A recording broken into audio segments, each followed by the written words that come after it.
ስፍራው ካለው ስትራቴጂካዊ ጠቀሜታ የተነሳ የቀጠናውና ከአካባቢው ርቀው የሚገኙ አንዳንድ ሀገራት ጭምር በቀይ ባህር ላይ ያላቸው ተሳትፎ ከጊዜ ወደ ጊዜ እየጨመረ ይገኛል። ታዲያ በዚህ ወሳኝ የምጣኔ ሀብትና የወታደራዊ የስበት ማዕከል በሆነው ቀይ ባህር ላይ ኢትዮጵያ ለዘመናት የነበራትን ድርሻ እንድታጣ የተደረገበት ሴራ ምንድን ነው በሚሉትና ሌሎች ተያያዥ ጉዳዮች ዙሪያ እዚህ ስቱዲዮ እንግዶችን ጋብዘናል። እንግዶቻችን ፕሮፌሰር አህመድ ዘካሪያ የታሪክና ባህል ተመራማሪ እንዲሁም ዶክተር ጋሻው አይፍራም በውጭ ጉዳይ ኢንስቲትዩት የአፍሪካ ጉዳዮች ተመራማሪ ናቸው። እንግዶቻችን እንኳን ደህና መጣችሁ። ቀይ ባህር በአውሮፓ በመካከለኛው ምስራቅ በኤደን ባህረ ሰላጤና በህንድ ውቅያኖስ ጭምር ቁልፍ የነዳጅና የንግድ መስመር የሆነ ዘርፈ ብዙ ጠቀሜታ ያለው ባህር ነው። ከዚህ አንጻር ኢትዮጵያ ለዘመናት በባለቤትነት የነበራትን ድርሻ እንድታጣ የተደረገበትን መሰረታዊ መነሻ እናስቀድም። ኢትዮጵያ ስልጣኔዋም እድገቷም ከቀይ ባህር ጋር የተያያዘ ነው። ከፋራኦኒክ ኢጅፕት ጀምሮ ከፑንት ጋር አያይዘ ነውም የምንነጋገርበት ነው። በ16ኛ ክፍለ ዘመንም የቱርኮቹም የኦቶማኖቹም ሆነ የፖርቹጊዞቹ ግጭትም ጦርነትም እዚሁ አካባቢ ነው የምናየው። በኮሎኒያል ዘመን ደግሞ በቅኝ ግዛት ዘመን ስዌዝ ካናል ሲከፈት ይህ አካባቢ እንደገና በጣም አስፈላጊ ቦታ ሆኖ እንግሊዝ፣ ፈረንሳይ፣ ጣሊያን የሚራኮቱበት መንደር ሆነ ማለት ነው እና ይህንን አካባቢ ለመቆጣጠር የነበራቸው ጉጉትና ፍላጎት ብዙ የተጻፈበት ነው። ያንን ማገላበጥ ይቻላል ማለት ነው። በቀዝቃዛው ዓለም ጦርነት ጊዜ ደግሞ የራሻና የአሜሪካ ሁለቱ የሚራኮቱበት ቦታ ነበረ። በዚህ በኩል ቃኛው ስቴሽን አሜሪካኖቹ ተቆጣጠሩት። በዚህ ወደ ታች ደግሞ የበርበራን ራሻኖቹ ተቆጣጠሩት። በዚህ አካባቢ እንደገና የፈላና ኢትዮጵያን መሀል ላይ እንደ ድፎ ዳቦ አይነት ያደረጋት ሁኔታ ነው የምናየው። ያ ዘመን አልፎ አሁን እንደገና በሌላ ቅኝት ውስጥ እንገኛለን ማለት ነው። በዚህ ሂደት ውስጥ ነው ኢትዮጵያ የባህር በሮቿን ያጣችበት ሁኔታ የምናየው። ልክ በ1991 የሶሻሊስት ካምፕ ሲዳከም አንድ ኃይል ብቻ በነበረበት ጊዜ ኢትዮጵያን ወደ ውስጥ ብቻ እንድታይ የሚደረግበት ሁኔታ ሴራ ተጠነሰሰ ማለት ነው እና በዚህ ሴራ ኢትዮጵያ የነበራትን የባህር ወደቦች አጣች ማለት ነው እና በዚህ ባለፉት 30 ዓመት ችግር ውስጥ እንድንገባ ሆነ ማለት ነው። 4 ወይም ደግሞ 5 የታሪክ ጥፋቶች ወይም ደግሞ አንጓዎች አሉ ብዬ አስባለሁ። ኢትዮጵያ የቀይ ባህርን ያጣችበትን ሁኔታ ሊያሳዩ የሚችሉ ወይም በሌላ በኩል ደግሞ የታሪክ ባለቤትነትንም ሊያሳዩ የሚችሉ እነኚህ የታሪክ አንጓዎች አንደኛው ከአንደኛው መቶ ክፍለ ዘመን እስከ 19ኛው መቶ ክፍለ ዘመን ያለውን እንደ አንድ የታሪክ አንጓ ወይም ደግሞ መታጠፊያ መውሰድ እንችላለን። ከአንደኛው መቶ ክፍለ ዘመን እስከ 16ኛው መቶ ክፍለ ዘመን አካባቢ ድረስ ያለውን ስንመለከት እንግዲህ ወደ አንደኛው መቶ ክፍለ ዘመን ስንነገር የአክሱም ስልጣኔን ነው የምናየው። በዚህ ዘመን በተለይ 3ኛውና 4ኛው መቶ ክፍለ ዘመን አካባቢ ላይ ቀይ ባህር በዚህኛውም በዛኛውም ያለው የኢትዮጵያ የሆነበት ሁኔታ አለ። በሌላ አገላለጽ ቀይ ባህር የኢትዮጵያ ሐይቅ የሆነበት ዘመን ነው ብለን ልንወስድ እንችላለን። በተለይ በእነ አጼ ካሌብ ዘመነ መንግስት ባህር ተሻግሮም የወታደራዊም የንግድም እንቅስቃሴዎች ሲደረግ የሆነበት ሁኔታ አለ። ባህር ተሻግሮም በወቅቱ የነበረው የአክሱም ዘመነ መንግስት ግዛቶች የነበረበት ሁኔታን እናያለን። በወቅቱ አዶሊስን ነው በዋናነት ሲጠቀሙ የነበሩ። አንዳንድ ጊዜ አልፎ አልፎ ዘይራን የመጠቀም ሁኔታዎች እንዳሉ የታሪክ ድርሳናት እንደዚሁ ያሳያሉ። በወቅቱ እንግዲህ የተፈጠረውን ሁኔታ መረዳት አለብን ብዬ አስባለሁ። አንደኛ በውስጥ በአክሱም ወደ መጨረሻው 7ኛው መቶ ክፍለ ዘመን ጀምሮ በውስጥ የነበረ የቤጃ እንቅስቃሴ እንደዚሁም የሌሎች እንቅስቃሴዎች በውስጥ የነበረበት ሁኔታ አለ። በውጭ ካልን ደግሞ 7ኛው ክፍለ ዘመን ጀምሮ ቀይ ባህር አካባቢ ላይ አረቦች እንደዚሁ መስፋፋት የጀመሩበት አይነት ሁኔታ ነበረ። በሂደትም የአክሱም ስልጣኔ ከሌሎቹ ስልጣኔዎች ጋር የሚገናኝበትን መስመር ወይም ድልድይ የተቆረጠበት ሁኔታና ከሌላው ዓለም ጋር የመነጠል አይነት ሁኔታ የፈጠረበት ሁኔታ። ስለዚህ የውስጡና የውጭው ሲደመር የአክሱም ስልጣኔም እንደዚሁ ዲክላይን እያደረገ እየቀነሰ የመጣበትን ሁኔታ እንመለከታለን። ሁለተኛው የታሪክ አንጓ የምንለው ከ19ኛው መቶ ክፍለ ዘመን ጀምሮ እስከ ሁለተኛ ዓለም ጦርነት እስካበቃበት እስከ 1941 አካባቢ ያለው ዘመን ነው። በዚህ ዘመን ውስጥ የህንድ ውቅያኖስም ቀይ ባህርም አካባቢ የምንለው በፊት የኢትዮጵያ ባለቤትነት የነበረበት ቦታ መጀመሪያ በኦቶማን ቱርክ፣ በኋላ በግብጾች፣ ከዚያ ደግሞ በጣሊያኖች ቁጥጥር ስር ነበረ። በእነኚህ ዘመናት አልፎ አልፎ በዘመነ መሳፍንት ጊዜ አንዳንድ ነገስታት በቀይ ባህር አካባቢ ለተወሰነ ጊዜ ቢሆን የመቆጣጠር እና አጼ ዩአስ በካፋ የመቆጣጠር ሁኔታ የነበረበት ሁኔታ አለ። ግን ያን ያህል አይደለም። በዘላቂነት መቆጣጠር የተቻለበት ሁኔታ የለም። አንድም በውስጥ ደካማ የሆነ መንግስት የነበረበት ሁኔታ አለ። እርስ በርስ ጦርነቶች ነበሩ። የውስጥ ኃይል የደከመበት ሁኔታ ነበረ። በሌላ በኩል እንግዲህ ከቀይ ባህር ህንድ ውቅያኖስ አካባቢ መጀመሪያ ኦቶማን ቱርኮች ነው እንቅስቃሴ የሚያደርጉት። የመስፋፋት እንቅስቃሴ ነበራቸው እዛ አካባቢ ላይ። በኋላ ላይ ግብጾች የመስፋፋት እንቅስቃሴና ናይልን ማዕከል ያደረገ ወይም ደግሞ የአባይን ሸለቆ ማዕከል ያደረገ ምንጩን በመቆጣጠር ሰፊ የሆነ የሰሜን ምስራቅ የግብጽ ኢምፓየር የመገንባት ፍላጎት ስለነበረባቸው ከዛ አንጻር የሚታይ ነው። ከግብጾቹ እንግዲህ ቀጥሎ ያለውና ዋነኛ ኢትዮጵያ የቀይ ባህርን አካባቢ ጠረፋማ ግዛቶች የዳረጋት ነገር የአውሮፓ ኢምፔሪያሊዝም ነው። ሶስተኛው የታሪክ ጥፋት ወይም አንጓ የምንለው ከሁለተኛ ዓለም ጦርነት በኋላ የተፈጠረው ዓለም አቀፍ ስርዓት እንደዚሁም ቀጠናዊ ሁኔታ ነው።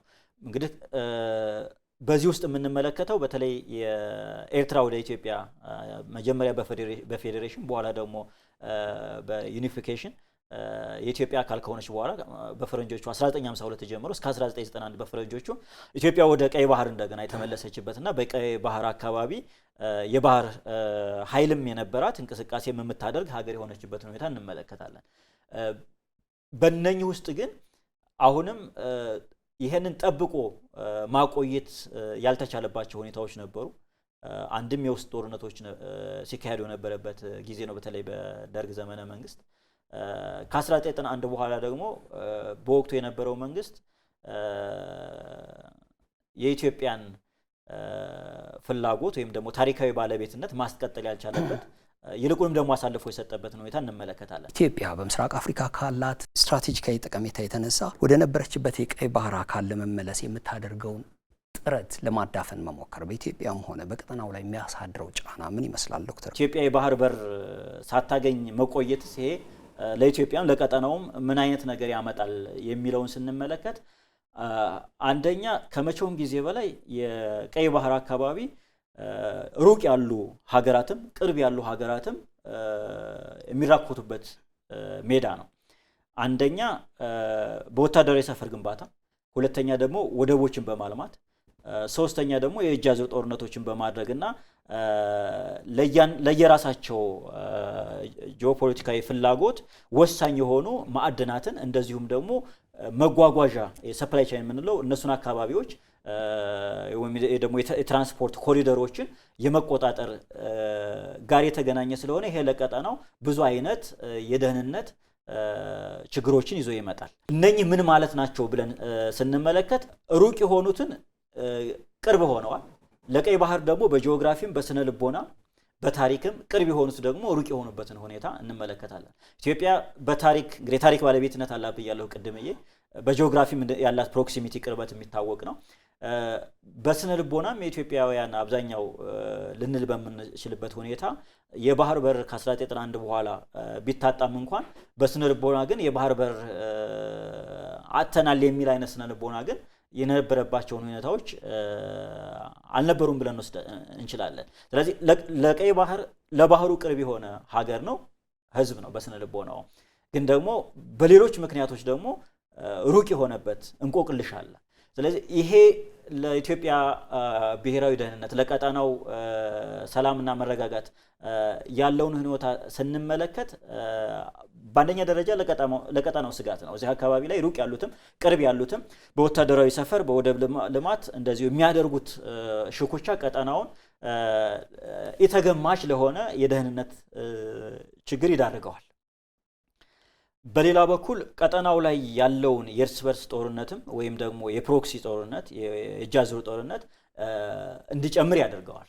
ምክንያቱም የመሳሪያ አቅርቦትም ሌሎችም እየጨመረ የሚሄድበት ሁኔታ ስለሚኖር የሚፎካከሩ ሀገራት በቀጠናው ላይ ፕሮክሲ ዋር የማድረግ እድላቸው ከፍተኛ ስለሚሆን ያንዱ መሸነፍም ለሌላኛው ኤክስተርናል አክተር የውጭ አክተር ሽንፈት ስለሚሆን ላለመሸነፍ እንደዚሁ ሌሎች አክተሮችን የመፈለግ አይነት ሁኔታ ስለኖር ቀጠናው እንደዛ አይነት የትርምስ ቀጠና ያደርገዋል ማለት ነው። ይህንን ችግር ያለበትን የአፍሪካ ቀንድ እና ህንድ ውቅያኖስ አካባቢ የገልፉንም የአረብ ገልፉንም አንድ ላይ አይተን ሰላማዊ ሁኔታ ለመፍጠር ከፈለግን አፍሪካዊ ኃይል ያስፈልገናል። ለዛም የኢትዮጵያ ድርሻ በባህር ኃይሏ ላይ የምንነጋገር ከሆነ ሰፊውን ድርሻ ማዋጣት የምትችለው ኢትዮጵያ ናት። ከሁሉም ጋራ ተስማምተን የትልቅ ጠንካራ የባህር ኃይል ማቋቋም ምኞቱን መጀመሩ የሚከፋ አይነት አይመስለኝም። ያለውን የውጭ የፕሮክሲ ጦርነት የፕሮክሲ ጥቅም ችግሮች ቀደሞ እንደሚያነሳቸው እነዚህ ሽብርተኞች ማን እንደሚያስነሳቸው እንዴት እንደሚነሱ የራሱን የቻለ ጥናትና ምርምር የሚጠይቅ ነውና እነዛንም ለመቋቋም የምትችለው ኢትዮጵያ ናት። ግብጽ በሁለንተናዊ መስክ ኢትዮጵያ እንዳትረጋጋ የማድረግ ከተቻለም ትርምስ መፍጠርና የማዳከም ስትራቴጂ ነድፋ በመንቀሳቀስ ላይ ትገኛለች። ከዚህ አንጻር በምስራቅ አፍሪካ የሚሆን በአፍሪካ ቀንድ ኢትዮጵያ ካላት ስትራቴጂካዊ ጠቀሜታ የተነሳ ወደ ነበረችበት የባህር በር ለመመለስ የምታደርገውን ጥረት በማዳፈን ወይንም በጩኸት ማምከን ይቻላል? አባይ ሸለቆ ላይም የቀይ ባህር ላይም የሚከተሉት ፖሊሲ ተመሳሳይ ነው። አባይ ሸለቆን በተመለከተ ኢትዮጵያ እንዳታለማ ማድረግ ነው ወይም አስቻይ ሁኔታዎች እንዳይኖሩ ማድረግ ነው። ቀይ ባህርን በተመለከተ ኢትዮጵያ ከቀይ ባህር እንድትርቅ ማድረግ ነው። ከራቀችን በኋላ ወደ ቀይ ባህር እንዳትመለስ ማድረግ ነው። እነኚህን ሁለት የፖሊሲ ቋሚ የሆነ የፖሊሲ ዓላማዎችን ለማስፈጸም ከሚከተሏቸው ፖሊሲ ውስጥ አንደኛው ኢትዮጵያን ጨምሮ ቀጠናው የተረጋጋ እንዳይሆን ማድረግ ነው። ኢትዮጵያ ላይ ብቻ ያተኮረ ፖሊሲም አይደለም። ከዛ ባለፈ ክሪቲካል ኢንፍራስትራክቸር ስለሆነ የኢነርጂ ኢንፍራስትራክቸር ከግድብ ጀምሮ የትራንስሚሽን ላይን ሰብስቴሽን የምንላቸው ነገሮች ክሪቲካል ኢንፍራስትራክቸር ናቸው። ለብዙ ነገር ከሳይበር ተጋላጭነት ጀምሮ ፊዚካሊም ኢንፍራስትራክቸሩ ለብዙ ነገሮች ተጋላጭ ስለሆነ እነሱን ደህንነት ማስጠበቅ በራሱ ሌላ አይነት መንግስት ትኩረት እንዲያደርግ የሚያደርግባቸው ሁኔታዎች ይኖራሉ። ስለዚህ ቀጠናው የተረጋጋ እንዳይሆን ልማት እንዳይኖረው ማድረግ፣ በሌላ በኩል መንግስት ለልማት የሚያስባቸውን አቅሞች የፋይናንስ አቅም፣ የሰው አቅም፣ የቴክኖሎጂ ሌሎችም ሊሆን ይችላል ወደ ጦርነት ዝንባሌውን እንዲያደርግ ሪሶርስን ሁሉንም ያለውን ሀብት ወደ ጦርነት እንዲያደርግ ያደርጉታል። ስለዚህ ማልማት አትችልም ማለት ነው። ስለዚህ ከዚህ ጋር የሚገናኘው ከቀይ ባህር ጋርም በተገናኘ ተመሳሳይ ነው። ቀጠናው የማይረጋጋ ከሆነ እዛ ቀይ ባህር አካባቢ ያለውም ሁኔታ የመረጋጋት አይነት ሁኔታው ስለማይኖረው እዛ አካባቢ ያለው ሀገር ቅድም ፕሮፌሰር እንዳሉት በአንድ ማዕቀፍ መጥቶ በኢጋድ ሊሆን ይችላል ወይም በሌላ አይነት ቀጠናዊ የትብብር መድረክ መጥቶ ፍላጎቱንና ይሁንታውን ወይም ደግሞ መብቱን ማስጠበቅ አይችልም። ቅድሚያ የሚሰጠው ለሪጅም ሰርቫይቫል ነው የሚሆነው፣ ወይም ደግሞ ቅድሚያ የመቀመጫዬን አለች እንደተባለው ዝንጀሮ እንደዛ ነው የሚሆነው። ቅድሚያ የሚሰጠው የትኛውም ቀጠና ላይ ያለው መንግስታት ከልማት ይልቅ ያለውን መንግስት አጽንቶ የማቆየት ስለሆነ ቀጠናው የማይረጋጋ ከሆነ እንደዚህ አይነት ነገሮች ይኖራሉ። ቀጠናው የማይረጋጋና በሁለት እግሩ የቆመ መንግስት ቀጠናው ላይ የማይኖር ከሆነ ኢትዮጵያ ከየትኛው ቀጠናዊ ሀገር ጋር ነው መነጋገር የምትችለው መደራደር የምትችለው? ቀይ ባህር አካባቢ ያለውን ደህንነት የጋራ ደህንነት አድርጎ ኢትዮጵያ ልትንቀሳቀስ የምትችለው ከማን ሀገር ጋር ነው ብለህ ስታስብ ከባድ ይሆናል። ስለዚህ እነኝህን ጥቅል ሁኔታዎች ስንመለከት የግብጽ ቋሚ ፖሊሲ አባይ ሸለቆና ቀይ ባህር ላይ የተመለከተ ነው። አባይ ሸለቆን በተመለከተ ኢትዮጵያ እንዳታለማው አስቻይ ሁኔታዎች ሰላም እንዳይኖር ማድረግ ነው። ቀይ ባህርን በተመለከተ ከቀይ ባህር ማራቅና ወደ ቀይ ባህር እንዳትመለስ ማድረግ ነው። ቀይ ባህር አካባቢ የሚያጋጥም የትኛውም አይነት የደህንነት ስጋት በኢትዮጵያ ላይ የሚያሳድረው ኢኮኖሚያዊ ይሁን ፖለቲካዊ ጫና እንዴት ይገለጻል? ከፍተኛ የሆነ የደህንነት ስጋት ይኖረዋል። ቅድም ያልኩ ነው የወደብ ፉክክር ያለበት የወደብ ልማት አለ፣ ፉክክር ያለበት የወታደራዊ ቤዝ ወይም ደግሞ ሰፈር ግንባታ አለ። እነኚህን የሚገነቡት አካላት ማን ናቸው ካልን ደግሞ እርስ በርሳቸው የአይዲዮሎጂም ሊሆን ይችላል የጂኦፖለቲካዊ ኢንተረስትም ተቃርኖ ያላቸው ሀገራት ናቸው። በእነኚህ ሀገራት መካከል የሚደረግ ማናቸውም ፉክክሮች፣ ሽኩቻዎች ወደ ግጭት ከፍ የሚሉ ከሆነ ኢትዮጵያ አሁንም የምትተነፍስበት አንድ መንገድ ስለሆነ በጅቡቲ ስለሆነ በአብዛኛው ወደ 97 እንደዛ % በላይ የሚሆነ የውጭና የገቢ ንግድ በዛ ስለሆነ ሙሉ በሙሉ የኢትዮጵያ ወጪና ንግድ የሚስተጓጎልባቸው ሁኔታዎች አሉ። ይህ ለሀገር ህልውና ለደህንነትም ብዙ አይነት አንድምታዎች አሉ። ሌላኛው ከደህንነት አሁን ከወታደራዊ ደህንነት ጋር ስንመል አሁን ያለንበት ዓለም የኃይል ስብጥር ይፈልጋል። አሁን ኢትዮጵያ ያላት የምድር ኃይልና አየር ኃይል ነው ያላት፣ የባህር ኃይል የላትም። አሁን ላይ የምናያቸው ጦርነቶች ደግሞ በፊት ኮንቬንሽናሊ በምናውቀው የኃይል ስብጥር አንድን ጦርነት ማሸነፍ የማይቻልባቸው ሁኔታዎች እናያለን። የራሽያ ዩክሬን ጦርነት ማየት እንችላለን። ሱዳን ላይ ያለውን ጦርነት ማየት እንችላለን። ሌላም ሀገር ያለውን ጦርነት ብንመለከት የሚያሳየን። ስለዚህ የምድር ኃይል የባህር ኃይልና የአየር ኃይል ስብጥሮች አንድ ሀገር ያስፈልጋታል። በእነኚህ የኃይል ስብጥሮች መካከል ደግሞ ቅንጅት ይፈልጋል። ከዚህ አለፍ ብሎ ደግሞ የምንመለከት ከሆነ የአርቲፊሻል ኢንተለጀንስ ድሮን፣ ሌሎች የምንላቸው ኢመርጂንግ ቴክኖሎጂ ከእነኚህ ጋር ቅንጅት ካልፈጠሩ አንድ ሀገር ጦርነት እንኳን ቢገጥማት ችግር እንኳን ቢገጥማት ህልውናዋን ማስጠበቅ የቴሪቶሪያል ኢንቴግሪቲ የግዛት አንድነቷን ማስጠበቅ የማችልባቸው ሁኔታዎች አሉ። የኢኮኖሚ ደህንነትም ከተመለከትን እንደዛ ነው። ወጪና ገቢ ንግዳችን በዛ አካባቢ ነው የሚሆነው። ከዚህ ጋር ተይዞ የባህር በር ኢትዮጵያ አልባ መሆኗ በኢትዮጵያ የውጭና ገቢ ንግድ ላይ ከፍተኛ ተጽዕኖ የፈጠረበት ሁኔታ አለ። አንደኛ ኢንቨስትመንት በፈለግከው ልክ መሳብ አትችልም። ምክንያቱም የኢምፖርትና ኤክስፖርት ላይ ከዚህ ካለው ኢንፍራስትራክቸር አንጻር ዋጋዎች ብዙ ጊዜ ይጨምራሉ። የመዘግየት ሁኔታዎች አሉ። ፖርት ድሌ የምንለው ይሄ ተወዳዳሪ እንዳትሆን ያደርግሃል። ኢንቨስትመንት በመሳብም ወደ ውጭም እንደዚሁ ደግሞ ያለህን ምርቶች ለመሸጥም ከሌሎች ድርጅቶች ወይም ደግሞ ሀገራት ጋር ዓለም አቀፍ ገበያ ላይ ተወዳዳሪ የማትሆንባቸው ሁኔታዎች አሉ። አፍሪካ መተባበር አለባት ባይ ነኝ እና ፉክክር ክፍቱን የፉክክር ቤት ክፍቱን ያድራል ነው የሚሉትና እንደዛ እንዳንሆን በኮሎኒ ተፈጠረውን ቅርጫ ስጋ እንደገና ማየት ያለብን ጊዜ ነው ላለው ምሁሩ ማሰብ አለበት። የ2063ቱ ዓላማ ወጣቶቹን ማስተሳሰር ነው፣ ማስተባበር ነው። የአፍሪካ ፓስፖርት የምናገኝበት ጊዜ ነው። ያለንን የተፈጥሮ ጸጋ አብረን የምንቋደስበትን ሁኔታ ነው ማሰብ ያለብንና ኢትዮጵያ ብቻዋን መልማት አትችልም። አብረን ነው የምንለማው። ቅድምም እንዳነሳሁት ችግርም ሲኖር አብረን ነው ችግር የምንቋደሰው። ስደት አለ፣ ችግር አለ። እንደዚህ ልማቱንም ማምጣት የምንችለው አብረን እናድጋለን በሚለው ከሆነ አፍሪካ ራሷን መቻል አለባት እና ቀጠናዊ ትስስሮች ግድ ናቸው ማለት ነው። የንግዱም፣ የፖለቲካውም፣ የዲፕሎማሲውም መናበብና ማናበብ አብሮ ቁጭ ብሎ የሚወያዩበት አይነት ይሆናል እና ቀጠናዊ ድርጅቶች አስፈላጊ ናቸው። እነዚህን ማጠንከሩ ትልቅ ስራ ነው ማለት ነው። ኢትዮጵያ ትልቅ ናት፣ የሰው ልጅ መገኛ ናት፣ የነጻነት ቀንዲል ናት። እነዚህን የሚክደን ሰው የለም። አሁን ባለንበት ሁኔታ ደግሞ የድህነት ተምሳሌት ያደረገንን ሁኔታ መሻር ነው ትልቁ ጥበባችንና ያንን ለመሻር መተባበርና አብሮ መሄድ ያስፈልጋል። ኢትዮጵያ ለዘመናት ወደ ነበረችበት ወደ ቀይ ባህር ግዛት ለመመለስ ስለምታደርገው ጥረትና ተያያዥ ጉዳዮች ዙሪያ የነበረን ውይይት ይህን ይመስል ነበር። እንግዶቻችን እዚህ ድረስ ተገኝታችሁ ለሰጣችሁን ማብራሪያ በእጅጉ እናመሰግናለን።